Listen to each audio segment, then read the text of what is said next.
प्रणाम गुरुजी। आज का सत्संग आपने मुझे बुलाया। मैं कोशिश करूंगी कि मैं अपने एक्सपीरियंसेस थोड़े आपके साथ शेयर करूं। गुरुजी के द्वार पे जब आए तो 2006 में मैं जुड़ी थी गुरुजी से, और जिस तरह से जुड़ी थी तो बहुत यूनिक वे था। हमारी फैमिली फ्रेंड्स थे। मेरे पेरेंट्स, मेरे फादर 94 इयर्स के हैं आज तक गुरुजी की ब्लेसिंग से। तो उनके बहुत अच्छे मित्र कृष्ण अंकल, कृष्ण खन्ना अंकल, उनकी डॉटर इन लॉ का मेरे पास फोन आया। अब उनके हस्बैंड और बच्चों के साथ तो और सिस्टर्स के साथ तो हम बड़े बड़े हुए थे, बट कामिनी जी को मैं कम जानती थी। ऑफ कोर्स जानती थी, हम लोग फैमिली मीटिंग्स में, गैदरिंग्स में मिलते थे, बट कभी कभी। तो एक दिन मुझे फोन आया कामिनी खन्ना आंटी का, और उन्होंने कहा कि उनके गुरुजी मिलना चाहते हैं। तो मैं बिल्कुल, मतलब मैं बहुत स्पिरिचुअल थी पहले से, और मैं बहुत अच्छे बहुत गुरुओं से भी मिली हूँ अपनी लाइफ में, मुझे आशीर्वाद है।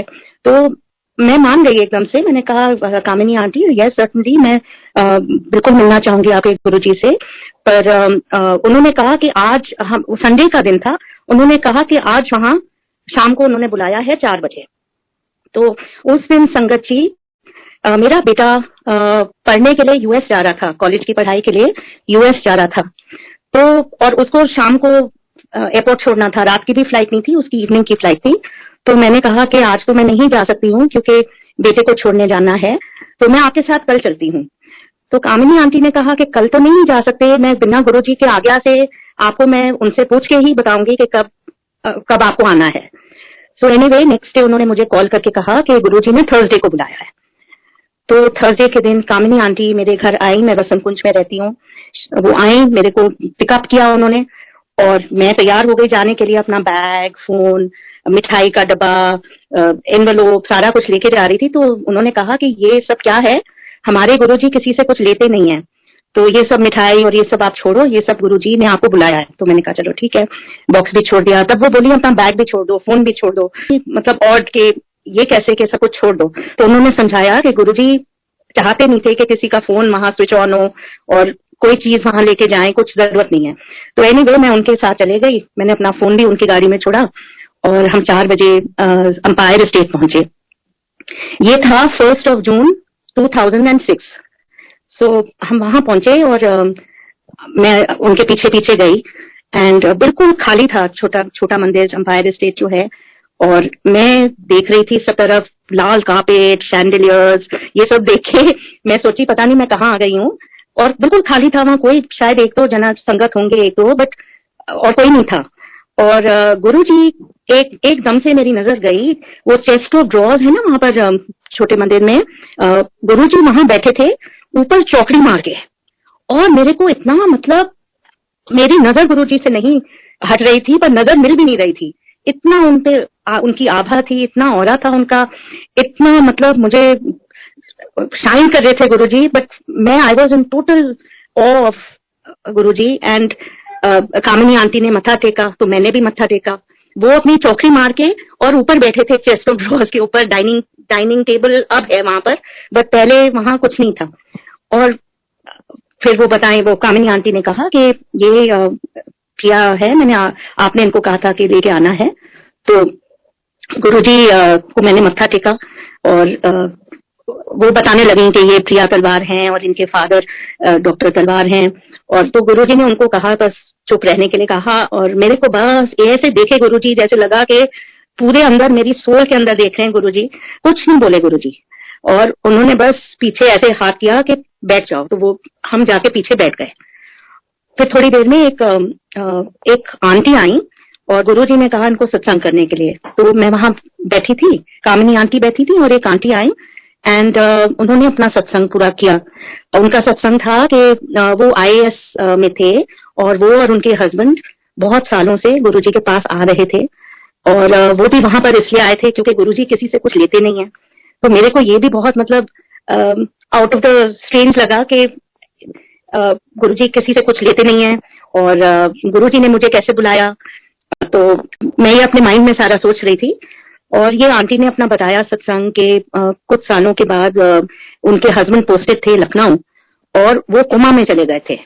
और वो कोमा में चले गए थे, और मतलब वो बहुत परेशान थी आंटी, क्योंकि उनको समझ नहीं आ रहा था कि वो क्या करे।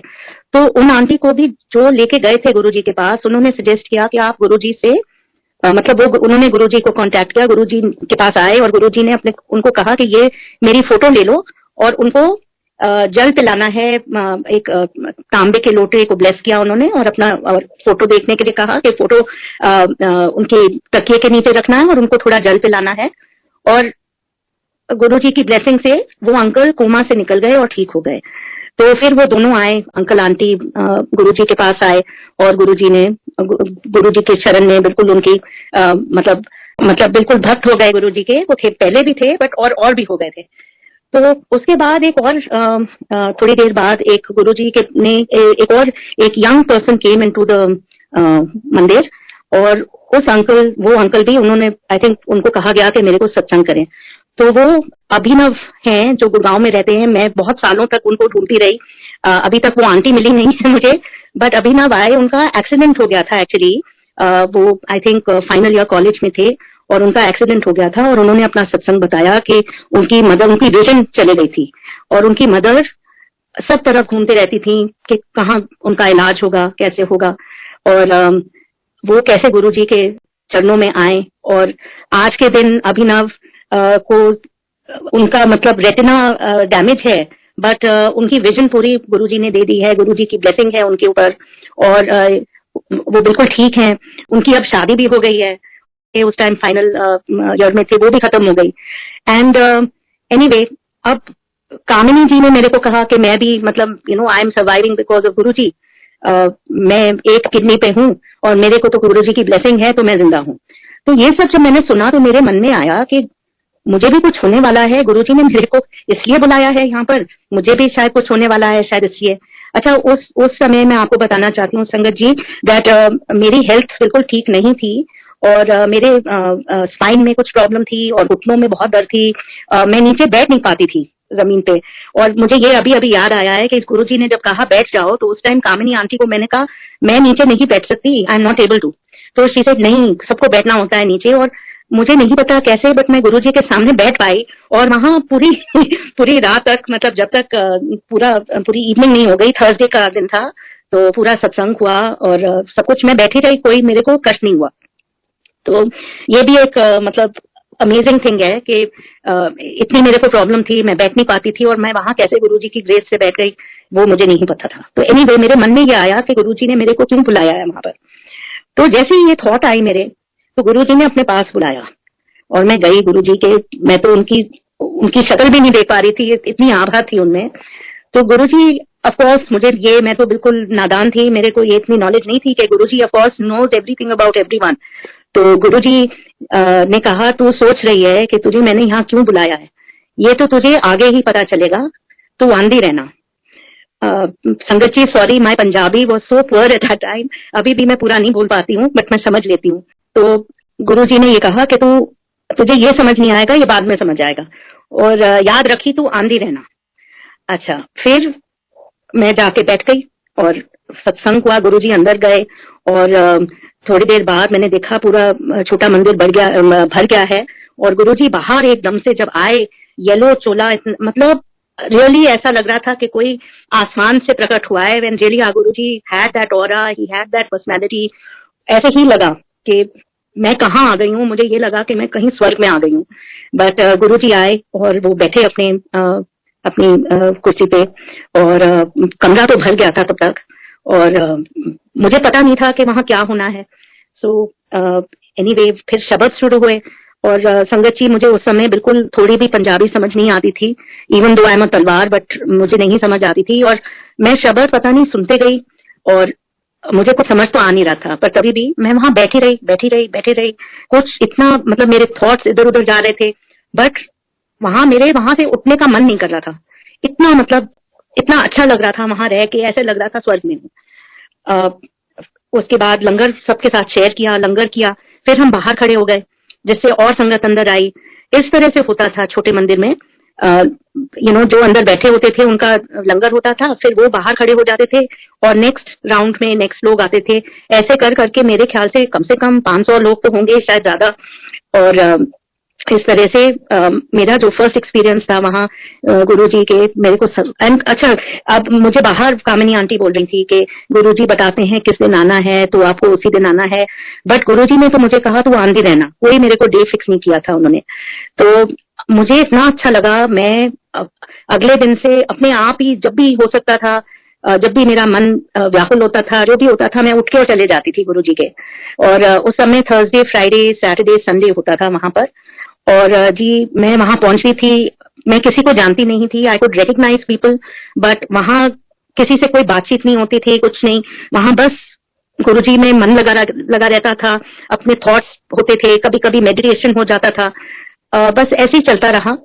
और मैं अपने आप ही जाती थी, अपने आप ही आती थी, यही चलता रहा। मुझे ये कभी नहीं पता चला कि बड़ा मंदिर भी है, मुझे किसी ने बताया भी नहीं था, ना मैंने किसी से पूछा, ना मुझे किसी बड़े फंक्शन का पता हुआ, ना कभी कुछ। मैं कभी, मेरा कोई वो नहीं था कि इस दिन जाना है, इस दिन नहीं जाना, मैं चले जाती थी जब भी मैं जा सकती थी। ऐसे ऐसे साल निकल गया। एक दिन मैं वहां बैठी थी, तो मैंने, मेरे एक कजन हैं, उनके हस्बैंड को कैंसर हो गया था, राकेश कोचर जी, उनको कैंसर हो गया था और उनको कोई क्योर नहीं, मतलब कहीं से कुछ उनका ठीक नहीं हो रहा था, एंड वेरी यंग एज, मेरे ख्याल से वो अपने 30s में थे उस समय। तो मुझे एकदम से एक थॉट आया कि मैंने गुरुजी से एक दिन मत्था जब टेक रही थी, तो मैंने कहा गुरुजी मेरे कजन हैं, उनके हस्बैंड को कैंसर है, उनको आप कुछ ब्लेस कर दीजिए, मैं उनको दे देती हूँ। तो उन्होंने कहा उनको यहाँ लेके आओ। तो मैं घर गई, मैंने अपनी कजन को फोन किया, वो तो बिल्कुल मान गई थी, बट वो कही कि आई ट्राई, बट उनके हस्बैंड ये सब चीजों में मानते नहीं थे कि कौन है बाबा, कौन क्या, ये सब मैं नहीं मानता हूँ, मैं नहीं जाऊंगा कहीं। तो मुझे बहुत, मतलब बुरा लगा कि मैं अब नेक्स्ट टाइम गुरुजी को मैं क्या बोलूंगी, कैसे करूंगी। आप बिलीव नहीं करेंगे संगत जी, उन्होंने मेरे को मना कर दिया और मैं गुरुजी के यहाँ गई भी नहीं थी नेक्स्ट। मेरी कजन का 2 दिन बाद मेरे पास फोन आया कि आप बिलीव नहीं करोगे कि कल शाम को हम गुरुजी के गए थे, और उन्होंने जिस तरह से बताया ना, इट इज सो अमेजिंग कि वो अपनी गुड़गांव में रहती हैं, आरती कोचर, वो अपनी बिल्डिंग में अपने हस्बैंड को गार्डन में लेके जा रहे थे, सर्दियों के दिन थे, व्हील चेयर में, एंड लिफ्ट में उनको कोई मिले जो उनके ऊपर या नीचे ऊपर ही रहते थे, एंड उन्होंने पूछा कि आपको क्या हो गया है, ये वो। अब Aarti, my cousin, had to go for her work, और ये जो भी संगत थे उन्होंने राकेश जी के साथ गार्डन पे गए और उनको कहा कि आप मेरे साथ चलो और आपको, वो आप ठीक हो जाओगे। और आप बिलीव नहीं करेंगे, उस शाम को वो गुरुजी के मंदिर ही लेके गए उनको। तो और वहां गुरुजी ने ब्लेस भी किया, और आप उनको तो आई थिंक 6 months का टाइम भी नहीं दिया था डॉक्टर्स ने, और ये this is already 2006, with Guruji's grace he is still alive. And उनका मतलब कष्ट बहुत आया है, बहुत ज्यादा कष्ट आया है, in and out of hospital, in and out of, बहुत, मतलब ऐसा लगा 1-2 बार के बस अब तो एंड हो गया है, but with Guruji's grace he is still alive. आज कितने आज 2006 से लेके 14 साल हो गए हैं, and he is still very much here on this earth, thanks to Guruji. So मैं, मतलब इतनी थ्रिल थी कि ऐसे, देखो मेरी ये कजन, उनको भी ब्लेसिंग मिली है। एक दिन गुरुजी मेरे से, मैं मत्था टेक रही थी, गुरुजी कहे कि तू क्या चाह रही है, तो मैंने कहा गुरुजी मेरे बच्चों को ब्लेस कर दो। उन्होंने कहा कि बच्चों को यहाँ लेके आओ। अब बेटा तो मेरा बाहर पढ़ने गया था, तो अब मैंने अपनी बेटी को कहा, वो छोटी थी, स्कूल में थी, मैं बहुत उसको मैंने कहा कि चलो चलो, वो बोलती है मामा मैं नहीं जाऊंगी, मुझे नहीं जाना। अब मैंने कभी किसी को फोर्स नहीं किया, बट मैंने बहुत बार बोला बेटा तुम चलो, एक बार तो चलो, बट अनफॉर्चुनेटली वो नहीं आई मेरे साथ, और शायद उसका समय नहीं आया होगा गुरुजी के दर्शन करने का। सो ये तो अब समझ आता है। सो मैं चलते गई, कभी गई कभी नहीं गई। अब नेक्स्ट ईयर जो 2007 आया, 2007 में मेरी जो ग्रैंड मदर है, एक्चुअली मेरे फादर की मौसी जी, वो ग्रैंड मदर ही हुई, वो बहुत बहुत बीमार थी, और मतलब इतनी बैड हेल्थ में थी, मतलब ऐसे ही लग रहा था काफी महीनों तक, from November of 2006 she was unwell. And मैं तो सबको कहती थी मेरे साथ चलो मेरे साथ चलो, पर कोई मेरी फैमिली में कोई तैयार नहीं होता था जाने को। मेरे को भी बोलते थे तू किस चक्करों में पड़ गई है, तो मैं किसको क्या समझाऊं कि गुरुजी क्या है, गुरुजी सच भगवान है गुरुजी, मैं किसी को क्या समझाऊं। अब मैं किसी को फोर्स तो मैंने कभी किया नहीं।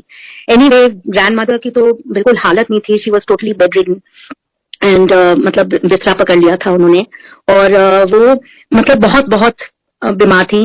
और एक समय तो ये आया तो उनकी आईसाइट भी चली गई और वो खाना केवल मेरे हाथ से खाती थी और एक मेरी कजन है मेघना, उनके हाथ से खाती थी, और नहीं तो वो खाती नहीं थी।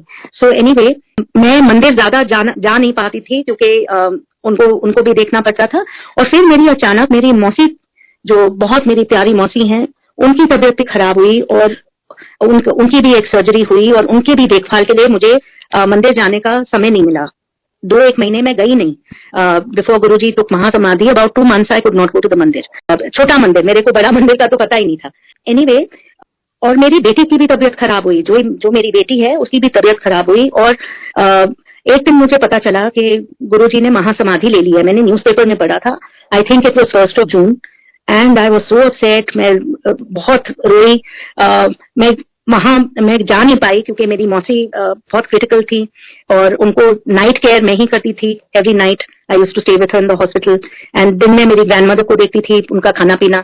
सो I wasn't able to go to the mandir. But फिर मेरी बेटी का भी डायग्नोज हुआ, gall bladder stone. She was only 17 years old, and I remember मैं जून के महीने में, towards the end of June और मिडिल ऑफ जून, मैं छोटे मंदिर यहाँ अंपायर स्टेट गई एक दो बार, और वहां सारा बंद था और किसी ने मेरे को कहा कि यहाँ आप गुरुजी नहीं है, यहाँ कुछ नहीं होता। मैं इतनी डिस्ट्रॉट थी और गुरुजी को मैं प्रेयर करती रहती थी कि Guruji please take care of my family, take care of my elders, take care of my daughter is so young to be having these problems. तो बहुत मतलब मैं परेशान रहती थी, पर मेरे को कभी पता ही नहीं चला कि गुरुजी का बड़ा मंदिर है, सत्संग भी होते हैं वहां, हर हफ्ते होता है, ये सब मुझे पता नहीं चला। एनीवे, 2-4 साल निकल गए और मैं बहुत डिफिकल्टीज के थ्रू गई। बहुत कष्ट वाला समय था। और गुरुजी का मेरे पास ना कोई स्वरूप था ना कुछ, बट मेरे मन में ही थे गुरुजी। मेरे मन में ही मैं उनसे प्रार्थना करती थी, बट मेरे पास और कोई कनेक्शन नहीं था। और मैंने सोचा भी नहीं था कि कोई मैं कामिनी आंटी को फोन करूं या कुछ करूं, क्योंकि वो मुझे वहां लेके गए। आई वाज वेरी ग्रेटफुल, पर मैं अपने आप ही मतलब जाया करती थी, आया करती थी। मैं अपने काम में इतनी बिजी थी, अपनी फैमिली में बिजी थी, और गुरुजी के जाती थी तो सोशलाइज करने तो कभी नहीं जाती थी। It was always to just connect with Guruji and to be in his presence. उनके प्रेजेंस ही में इतनी ब्लेसिंग मिलती थी, इतना अच्छा लगता था, और ऐसा लगता था कि स्वर्ग में आ गए हैं। साल निकल गए, काफी साल निकल गए, और मैं 2010 पे आई। 2010 न्यू ईयर्स का दिन जो था, उस दिन मुझे मैं कुछ 15-20 मिनट के लिए आई बिलीव बेहोश हो गई थी, और ऐसा लग रहा था कि अब किसी ने सोचा कि मुझे स्ट्रोक हो गया है, किसी ने सोचा क्या। मेरे ना बहुत चक्कर आते थे, मेरे सिर में सारे टाइम चक्कर आते थे।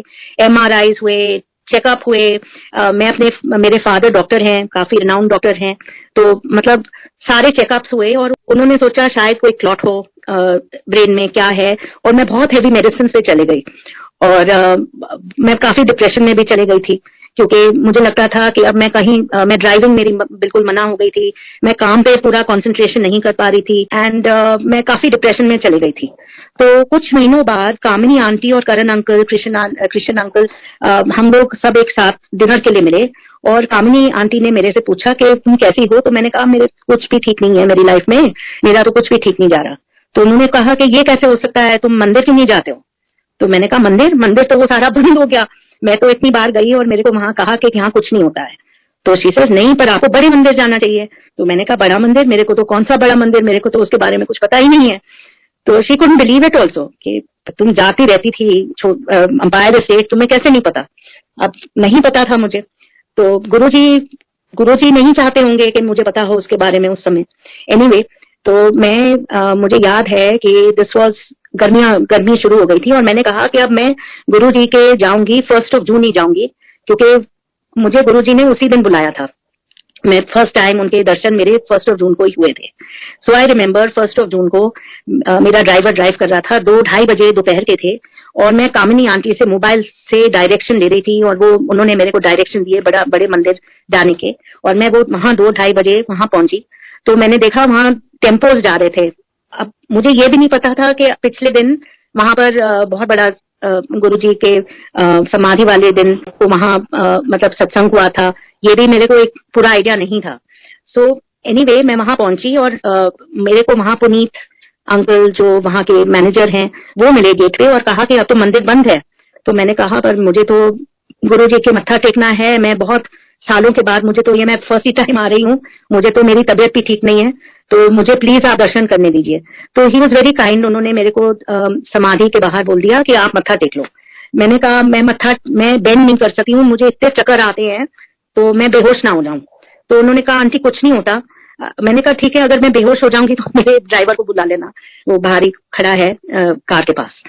तो आप बिलीव नहीं करेंगे संगत जी, मैं 6 महीने से इतनी सारी मेडिसिन खा रही थी, मेरी हेल्थ इतनी खराब थी, मेरे चक्कर ही नहीं बंद होते थे, और मैंने वहां मत्था टेका गुरुजी की समाधि के सामने, और आप बिलीव नहीं करेंगे, या बिलीव तो करेंगे क्योंकि गुरुजी का चमत्कार हो गया। मैं उठ गई, मेरे को उसके बाद कभी चक्कर नहीं आया। टिल 6 months ago कभी चक्कर नहीं आया फिर से। इतनी गुरुजी की ब्लेसिंग हुई कि आई कुड नॉट बिलीव। मैं तो सोच ही नहीं सकती, मैं सोच रही थी कि अभी नहीं आया, बट थोड़ी देर में आ जाएगा चक्कर। मैं 2-3 दिन देखते रही, मुझे कोई चक्कर नहीं, कुछ नहीं। मैंने धीरे धीरे अपनी दवाइयां भी छोड़ दी, और मुझे गुरुजी से इतना इतना वहां पर अच्छा लगा कि मैं रोज जाने लग गई। Thursday, Friday, Saturday, Sunday, Monday, every day I just, मेरा बस ये मैं देखते रहती थी कि मैं कब जाऊं, मैं कब जाऊं, मैं कब जाऊं, और वहां से घर आने का मन भी नहीं करता था। सो गुरुजी ने इतना ब्लेस किया। अच्छा, मेरे घर में कोई बिलीव नहीं कर सकता था, मेरी बेटी, मेरा बेटा, कोई नहीं बिलीव कर सकता था कि ठीक कैसे हो गए। तो मेरे फादर नहीं बिलीव कर पा रहे थे। मैंने सबको कहा कि आप मेरे साथ चलो, मेरे गुरुजी के मंदिर चलो। तो जो सब नहीं जाने को तैयार थे, सब मंदिर आए, और सबको गुरुजी के दर्शन हुए, गुरुजी की ब्लेसिंग मिली। सब गुरुजी के भक्त हैं अब। सो और मेरी बेटी तो इनफैक्ट इतना कभी कभी रोती है कि मैं कितनी बेवकूफ थी, मैं गुरुजी के पास पहले क्यों नहीं गई, आप मुझे जबरदस्ती ले जाते। बट एनीवे, वो तो जी गुरुजी को पता है कि कौन किसको कब मिलेगा, और कब किसको कब उन्होंने बुलाना है, कब उन्होंने दर्शन देने हैं। और गुरुजी की बहुत ब्लेसिंग है मेरी लाइफ में, मेरी फैमिली पे। 1 साल बाद वहां जाने के बाद मुझे कामिनी आंटी जलंधर मंदिर भी ले गए और डुगरी भी ले गए। तो इतना अच्छा लगा, क्योंकि मैं कामिनी आंटी से रोज उनसे बात करती थी, मुझे गुरुजी के बारे में कुछ बताओ। इतना ये हो गया कि मैंने क्यों नहीं उनसे बात करी इतने दिनों, मैंने क्यों नहीं पूछा उनसे। और वो जलंधर लेके गए थे, मुझे याद है, और वहाँ बहुत बहुत अच्छा लगा। ऐसा लगा जैसे अंपायर स्टेट में गुरुजी बैठे हैं, बिल्कुल वैसी फीलिंग आई मुझे। और ध्यान भी वहाँ बहुत अच्छा लग जाता है। बहुत बहुत शुक्राना गुरुजी का कि उन्होंने अपने चरणों के पास रखा है, और ब्लेसिंग है अब हमारे पूरी फैमिली पे, मुझ पे। थैंक यू गुरुजी, बहुत बहुत शुक्राना आपका। मैं आपके बारे में कुछ बोल भी नहीं पा रही हूँ गुरुजी। आई कांट मैं एक्सप्रेस नहीं कर पा रही हूँ कि मेरे सोल में, मेरे दिल में बस आप ही बसे हैं। थैंक यू गुरुजी, शुक्राना गुरुजी, प्रणाम गुरुजी, जय गुरुजी।